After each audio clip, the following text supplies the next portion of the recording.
Hey everybody, WrestleMania 38 is now over. And one of the top matches of the whole weekend was Becky Lynch versus Bianca Belair. But how good was it? Was it the best women's match in WrestleMania history?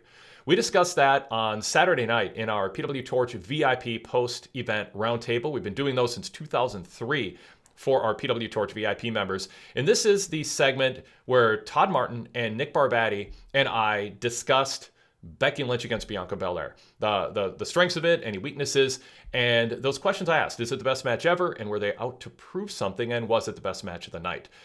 Let us know in the comment section below. Do you think it was the best match of the WrestleMania weekend? Should it have happened after Ronda Rousey challenged Charlotte for the SmackDown title? And is it the best women's match in WrestleMania history?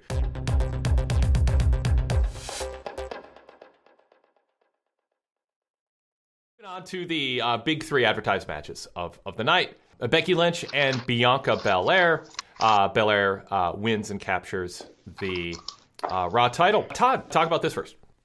I thought this was the best match on the show. I thought it was, and I think I probably viewed this as more of a separation from the rest of the matches on the show than others seem to. I know with your ratings, Wade, you had this relatively close to Ronda and Charlotte and Seth and Cody. And for me, I thought this was significantly better than both of them. I thought that the crowd was much more into it than the last two matches than the other two matches described. Not the last two matches, because Austin was bigger than everything else by a wide margin.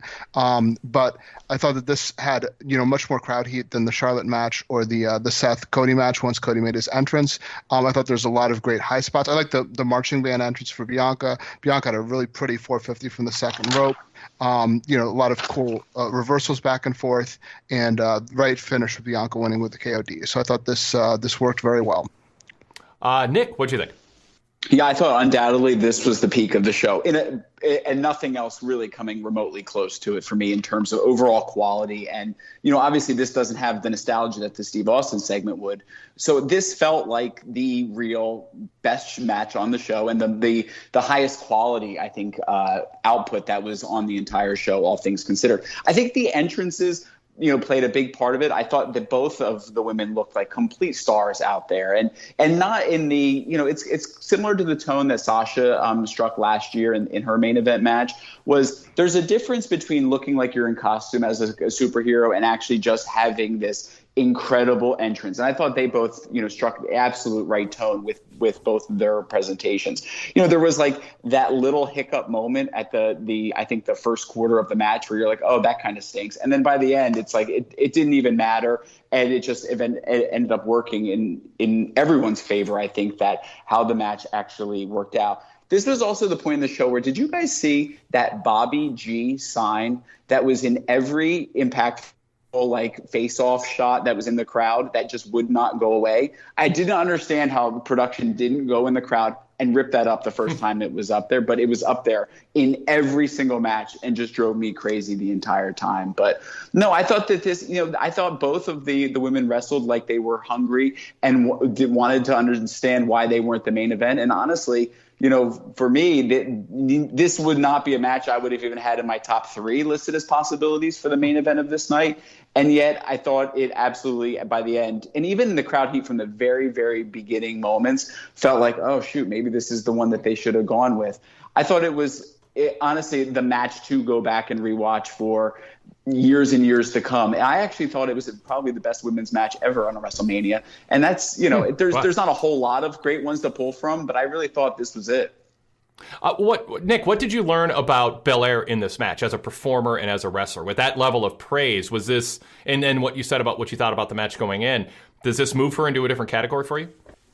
Yes, it does. Go back and watch this match in comparison to last year's match with Sasha Banks. I mean, the difference is stark. I think there's a seriousness that is existing in her now that was not there last year. Also, there's just an ease in terms of her just being herself, not playing a character at all times. And some of the reactions, I think she have mellowed out a little bit to not be so over the top and dramatic. She is just a more natural performer. And I think with it reads more confident.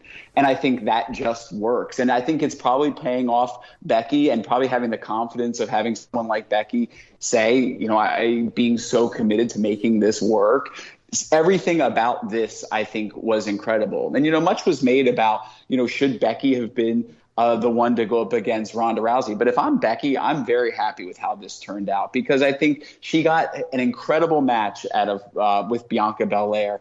And all things considered, I think this is kind of laying the groundwork for really having a star for the future. Even more so this match, I think, than the Sasha Banks for Bianca Belair, because I just think the quality was so high. And hey, the good news is they didn't get the win wrong like they did last year. So, the announcement at the end worked. So. Yeah, I thought this was an excellent match. Had it at 4.25. I don't think I'm quite as high as you two on it. And part of it is I think that the story of the match, and they even noted it at least midway through, is Belair just didn't get any sustained momentum. Like it was, it felt telegraphed to me based on match structure that it was going to be Becky gets 80%, 85% of the offense, but Belair pulls it out in the end. And so I didn't feel as much drama personally for the finish, because it just seemed like that was a story they were obviously telling. They wouldn't give Becky that much of the match and have her prevail, given how they feel about Belair. I think it was a little bit more even in the last 40% than the first 60, but it still was. It came across as Belair was not getting lucky, but just couldn't get that sustained offense. And I think the idea behind it was it'll be exhilarating when she wins, and it keeps, quote, Becky strong. But I think it took away a little bit from me not seeing her have a little bit more of sustained offensive runs and flurries during a match that went that long, close to 20 minutes. But again, I really like the match. It's just that I'm just trying to think, like, what was it that held me back from praising it as much as you two? And I was kind of thinking back as I was watching it, and that was an aspect of it that I think held it back a little bit from getting the level of praise Nick and you, Todd, are giving to it. Yeah, I can see that, Wade, but I think, again, to go into a comparison of the last year main event, I thought that was an example where Belair came across almost too strong throughout that match. I thought Sasha, a lot of her offense was held back, and therefore it was, almost too much in the opposite direction.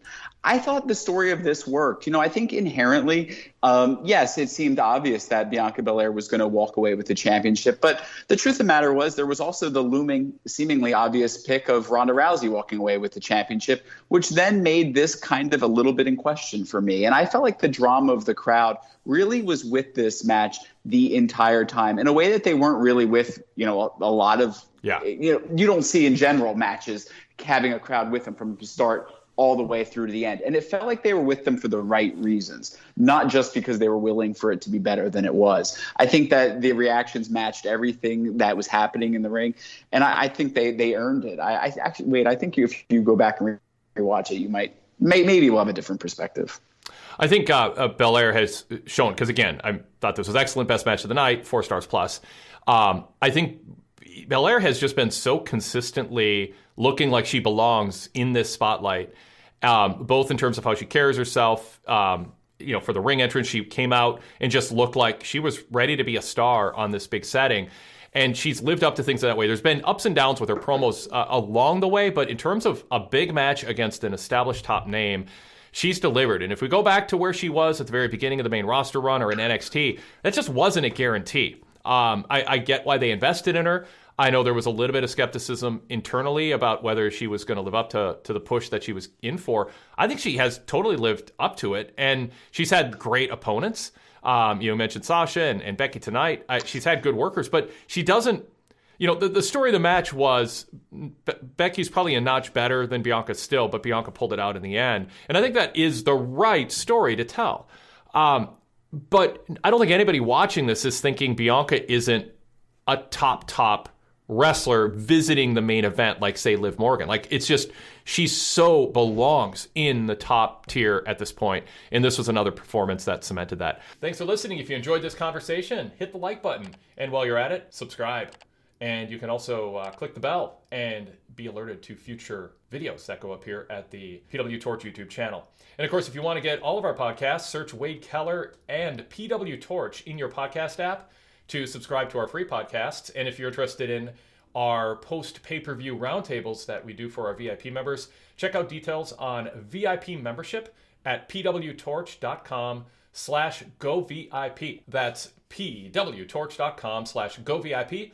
You can subscribe with credit card, debit card, through PayPal, Patreon, and even through your Apple account on your iPhone.